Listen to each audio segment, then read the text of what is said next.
Inaasahang makikinig at makikibahagi ang higit 2,000 katao sa libreng HIV services ng Department of Health ngayong World AIDS Day 2025. Magbibigay po ang DOH ng libreng HIV screening, testing, counseling at HPV services na layong palawakin ang kaalaman tungkol sa HIV at AIDS, suportahan ang persons living with HIV at palakasin ang multi-sectoral na pagtutulungan para maabot ang target na wakasan ng AIDS pagdating ng 2030. Ayon sa Epidemiology Bureau, tumaas ang 550% ang bagong HIV infections mula 2010 hanggang 2024. Karamihan po dito ay may mga kabataan na may edad 15 hanggang 24 na taong gulang.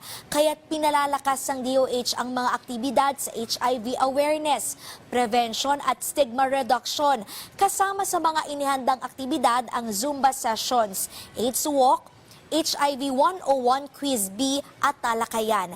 Binisita rin ni Health Secretary Ted Herbosa ang selebrasyon upang makiisa sa mga kalahok.